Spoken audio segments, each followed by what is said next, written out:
Contract वाली बहू। नरेश की माँ अपने बेटे से मिलने दिल्ली आ रही है। इस बात का पता चलते ही नरेश के दिल में हलचल मच जाती है। नरेश अपनी माँ के स्वागत की तैयारी में लग जाता है। साथ ही उसे डर भी सताने लगता है कि उसकी माँ कहीं अपनी पुरानी जिद पर फिर से बैठ ना जाए। हे भगवान, इस बार बचा लो, अगले साल पक्का माँ की जिद पूरी कर दूंगा। तभी दरवाजे की घंटी बजती है। नरेश दरवाजा खोलता है तो सामने अपने मकान मालिक को देखकर हैरान हो जाता है, क्योंकि उनके साथ एक सुंदर सी लड़की भी थी। अब नमस्ते अंकल, कुछ काम था, मुझे बुला लेते। आपने क्यों कष्ट किया? अरे नहीं नहीं, इसमें कष्ट कैसा, मैं तो बस तुम्हें रीना से मिलवाने आया था। आज से रीना तुम्हारे साथ इसी फ्लैट में रहेगी। अंकल, कोई लड़का फ्लैटमेट नहीं है? एक अनजान लड़की के साथ रहना मेरे लिए थोड़ा अजीब होगा।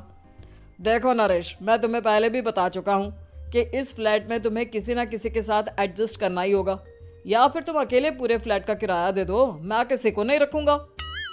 नरेश अपने मकान मालिक की बात सुन के रीना के साथ रहने के लिए तैयार हो जाता है, पर अंदर ही अंदर उसे ये बात खाने लगती है कि वो अपनी माँ को क्या जवाब देगा जब उसकी माँ रीना के बारे में उसे पूछेगी। दिन बीतने लगते हैं। नरेश और रीना अच्छे दोस्त भी बन जाते हैं, पर अभी भी नरेश अपनी प्रॉब्लम का सॉल्यूशन नहीं ढूंढ पाता। नरेश बहुत परेशान सा बैठा होता है। तभी रीना उसे पूछती है, क्या हुआ नरेश, तुम काफी परेशान लग रहे हो, सब ठीक तो है ना? हाँ सब ठीक है, बस एक छोटी सी प्रॉब्लम है। वो एक्चुअली 2 दिन बाद मेरी माँ मुझसे मिलने आ रही है। अरे तो इसमें प्रॉब्लम क्या है, ये तो खुशी की बात है। हाँ रीना, बट मेरी माँ एक जिद लेकर बैठ गई है कि मैं शादी कर लूँ, पर मैं अभी इस चीज़ के लिए तैयार नहीं हूँ। ऊपर से जब वो तुम्हें देखेगी तो 100 सवाल करेगी, क्या जवाब दूंगा?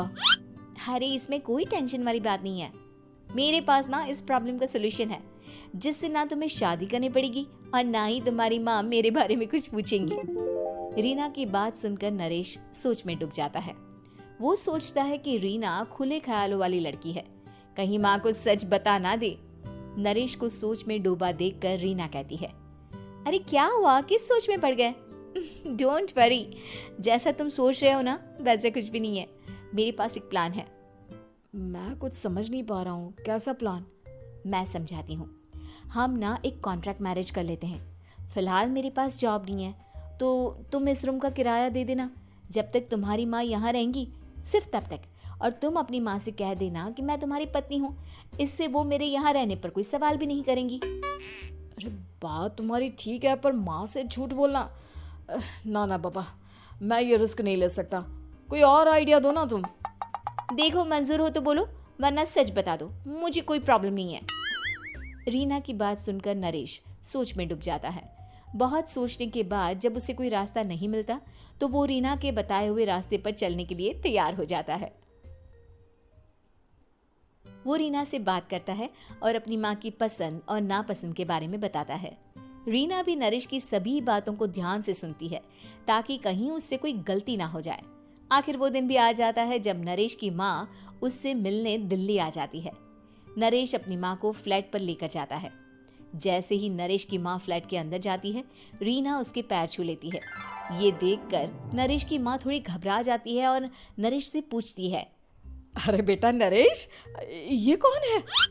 माँ, ये आपकी बहू रीना है। माफ़ी चाहता हूँ, सब कुछ इतनी जल्दी में हुआ कि आपको बता ही नहीं पाया, इसलिए सोचा कि क्यों ना आपको सरप्राइज दिया जाए। अरे बेटा, मैं तो बस तेरा घर बसा हुआ देखना चाहती थी।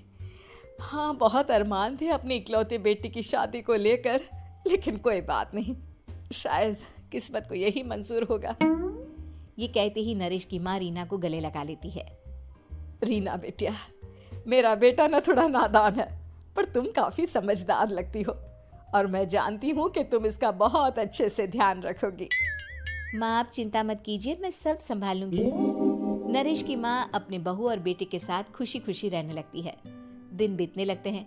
नरेश की माँ और रीना का रिश्ता बहुत मजबूत होता चला जाता है। वो दोनों सारा दिन एक साथ रहती और खूब बातें करती।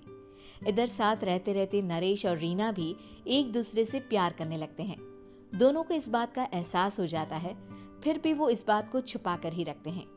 एक दिन नरेश की माँ और रीना शादी के बारे में बात करने लगते हैं। रीना बिटिया, ये तो नरेश ने मुझे बिना बताए शादी कर ली, वरना मैं तो अपनी इकलौती बेटी की शादी इतनी धूमधाम से करती कि सारी दुनिया देखती रह जाती। अच्छा माँ, आप ऐसा भी क्या करती नरेश और मेरी शादी में जो दुनिया देखती रह जाती? अरे बिटिया, एक माँ के अरमान तुम अभी नहीं समझोगी। मैं तो अपनी बहू को एक रानी की तरह लेकर आती और शादी भी बिल्कुल शाही अंदाज में करती, पर मेरे तो सारे अरमान ऐसे ही रह गए। खैर, मुझे तो अपने बेटे और बहू की खुशी चाहिए बस। ये कहते हुए नरेश की माँ की आंखों में आंसू आ जाते हैं। रीना भी ये सुनकर ख्यालों में खो जाती है, क्योंकि वो भी मन ही मन खुद को नरेश की पत्नी और उसकी माँ की बहू मानने लगी थी। शाम को जब नरेश ऑफिस से घर आता है तो रीना खुद को रोक नहीं पाती और नरेश के सामने उसकी माँ को अपने और नरेश के रिश्ते का सारा सच बता देती है। रीना की बात सुनकर नरेश की माँ दोनों से बहुत नाराज हो जाती है और घर वापस जाने की बात करने लगती है। तुम दोनों ने मुझसे सच छुपाकर बहुत ठेस पहुंचाई है मुझे। अब तुम लोगों के साथ नहीं रहना चाहती मैं, कल ही वापस चली जाऊंगी अपने घर। माँ, मुझे माफ कर दो, ये सब मैंने रीना के कहने पर ही किया है, वरना मैं भी आपको कभी ठेस पहुंचाने के बारे में सोच भी नहीं सकता। हाँ माँ, हमने ये सिर्फ आपका दिल रखने के लिए किया, प्लीज हम दोनों को माफ कर दीजिए। तुम दोनों ने मेरे अरमानों के साथ खिलवाड़ किया है, और वैसे भी मुझे अपने बेटे के लिए एक अच्छी लड़की ढूंढनी है, इसलिए मेरा यहाँ से जाना ही बेहतर होगा। माँ की ये बात सुनकर रीना खुद को रोक नहीं पाती। माँ, क्या मैं आपके घर की बहू बनने लायक नहीं हूँ? रीना की बात सुनकर नरेश हैरान रह जाता है। नरेश की माँ भी कुछ समझ नहीं पाती। मैं कुछ समझी नहीं, आखिर तुम कहना क्या चाहती हो? माँ, मैं वो नरेश से बहुत प्यार करती हूँ और साथ ही साथ मैं आपको भी अपनी माँ मान बैठी हूँ। आज जब आपकी बातें सुनी तो खुद को रोक नहीं पाई, इसलिए सारा सच आपको बता दिया।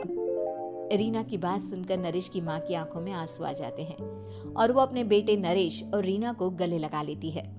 मेरे घर की बहू तो सिर्फ रीना बिटिया ही बनेगी। मैं आज ही तुम दोनों की शादी की तारीख निकलवा दूंगी, बस एक बार तुम्हारे घर वाले मान जाए। उसी दिन रीना के माता पिता भी उनके फ्लैट पर आ जाते हैं। दोनों परिवार आपस में बैठकर बातें करते हैं और शादी के लिए राजी हो जाते हैं। रीना भी कॉन्ट्रैक्ट फाड़ देती है और कहती है, सही मायने में मैं अब बहू बनूंगी, अब तक तो सिर्फ कॉन्ट्रैक्ट वाली बहू थी।